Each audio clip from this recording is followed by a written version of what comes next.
Hello. Uh, Oh, how are Apo- you? I'm doing good. Thank you for giving me your time for this interview. Yeah, no worries. I love doing stuff like this. Would you like to introduce yourself for the interview at all, or would you like me to? Up to you, whatever you think is best. This is JonnyRaZeR, a person who has recently been quite popular in YouTube Shorts. I feel personally, I've seen him a lot whenever I'm scrolling through it, and his videos on his other channel also do pretty well for themselves as well. With a channel named by JonnyRaZeR. Is your Shorts channel just JonnyRaZeR Shorts, or is it something else? Yeah, it's JonnyRaZeR and JonnyRaZeR Shorts. And this is how you may find him. Would you mind giving me a few details about yourself? So my name's Johnny. I have been doing YouTube since about like 2016, and it wasn't until like a couple months ago that I really started to find any real traction doing it.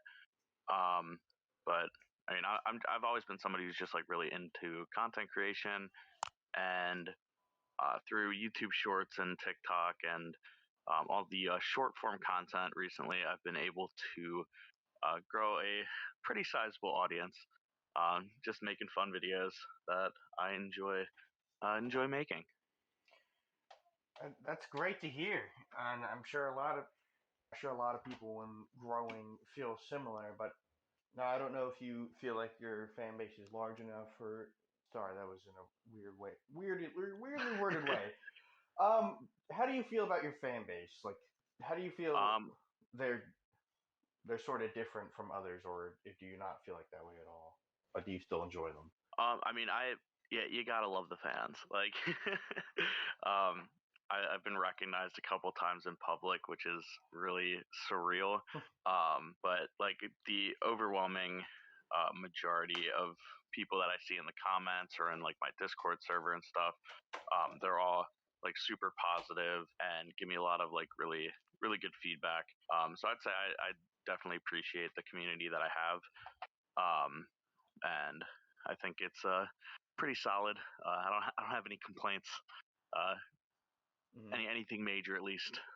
So yeah, I'm pretty happy with the community that I've been able to build here. And that's lovely to hear.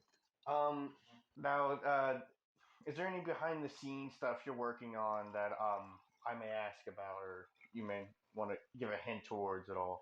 Um, like as far as big projects and stuff, or like And just future videos, or either or, whichever you feel comfortable talking about. so. I mean, I'm always working on something new for my main channel. The current video that I'm editing, like on the other tab right now, not during the interview, but right before you called, I'm working on a video. If you know the YouTuber Eric, he had like a pizza party in New York City. So I went to that to kind of document it and see what it's like to be there. It was a strange experience, but I'm making a video about that right now, which hopefully will be up pretty soon. Really? And I'm also working on trying to put together the world's largest Mario Party tournament because I love Mario Party, and I thought what a better way to bring like the community together um, than to play the game that ruins friendships. uh, So yeah, Alrighty. I'm excited to see it. What about your opinion, though, on the current YouTube sphere, if you have any at all? right now I'd say it is simultaneously the easiest and the hardest time to try and be a creator on YouTube. Um, because you can very easily make a name for yourself, but you have to know what you're doing and you have to understand a lot of the behind the scenes stuff in YouTube to be able to do that. So a lot of people will try YouTube and they'll be like, oh, I want to be a streamer, I want to be a YouTuber. They'll look at like Mr. Beast or they'll look at like their favorite streamer or their favorite YouTuber or whatever.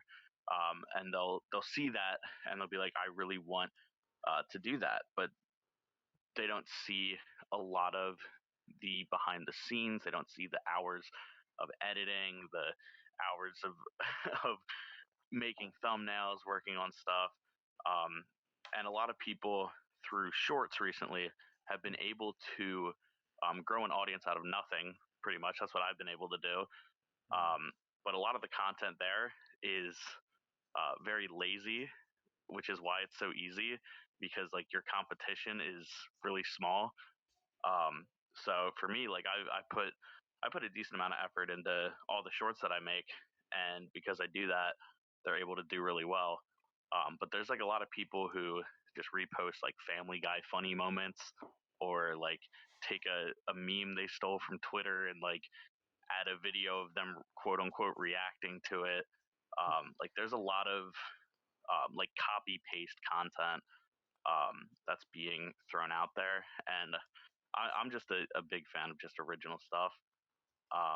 So that's one thing I'd like to see change, and I try to inspire people as much as I can to like pursue what they want to do, because you can do anything on YouTube, and the only thing stopping you is the time and the dedication.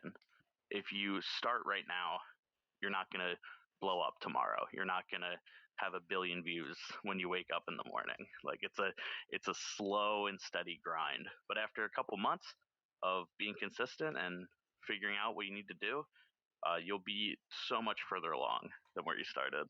That's very great to hear. And I guess as a follow up to that question, do you feel like a lot of people do get disgruntled by seeing all these people and when they put in all this hard work and they've always kind of like gone slowly and they just feel like they're not doing good enough? Do you feel like that's Oh, also a big issue on YouTube? oh, for sure. I've been at this for a long time, and the amount of people that I've seen with like bright hopes and dreams, wanting to be a streamer, be a YouTuber, be a TikToker, whatever. Like I'll see so many people with great ideas, with great energy, with like so much potential to do stuff. Um, they'll spend a lot of time on one video, and that one video won't perform. And I've had this happen to me before. It sucks when you want to succeed, and the video that you hope will get you there doesn't perform. So that overcoming that hurdle of saying this video didn't do as well as I wanted it to, I still have to make the next one. I still have to come back and do it again and keep doing it. Because at the end of the day, it is a creative passion. It's something that you really need to want to do. And the people that love the grind are the people who are going to be successful. Mm. Do you have a favorite video and a least favorite video at all, though? That I've made. Mm-hmm. Um, so my favorite, ooh, that's hard. So I have a couple. Like I love all of the different videos I make for different reasons. I Right. think that my favorite from my main channel is probably the metal album that I made. The video I made about that. That was super fun. It was very stressful, but I really liked the way it turned out. And my least favorite is probably on my old channel. I made a video about the YouTuber Scott the Waz, and that was like the first video I made that like got really any views. And for a long time, like my whole channel was kind of in the shadow of like talking about another YouTuber. So I guess that's my least favorite because um, although at the time it was like a huge accomplishment, um, it's something that I had to kind of push past, which I've been able to do, which is super cool. Mm.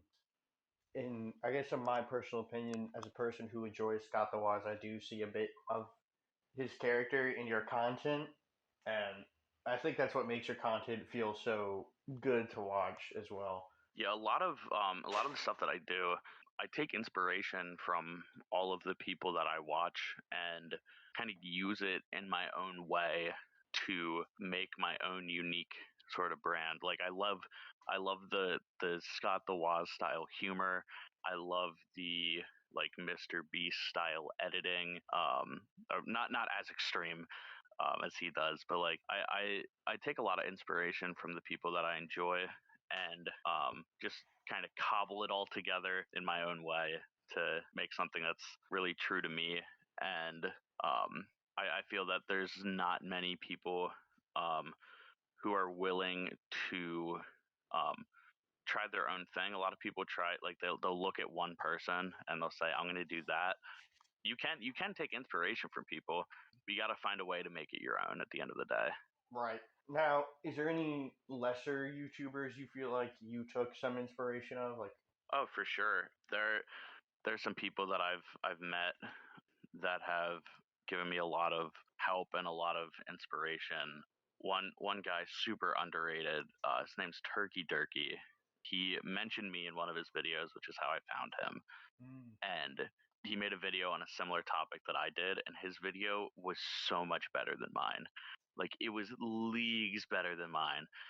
And like I noticed he used a green screen in his stuff, and I'm like, that green screen made the video so much more personal. I just absolutely loved that he did that. So I'm like, I'm gonna do a face reveal. Because I was a PNG tuber for a while. Ah. Like I'm gonna do a face reveal. I'm gonna use a green screen, and because not many people do it, and Mhm. it takes a lot of work, but it ends up being so worth it in the end, in my opinion. Um, so yeah, that's someone who definitely inspired me a lot. That I give major props to. Well, I'm very glad to hear that, but sadly, my time's kind of been consumed with the amount I can put into this interview. Um, thank you so much for giving me your time, and Yeah, no problem. I hope you have a good day, JonnyRaZeR. You as well. Thank you. Good luck on the next video.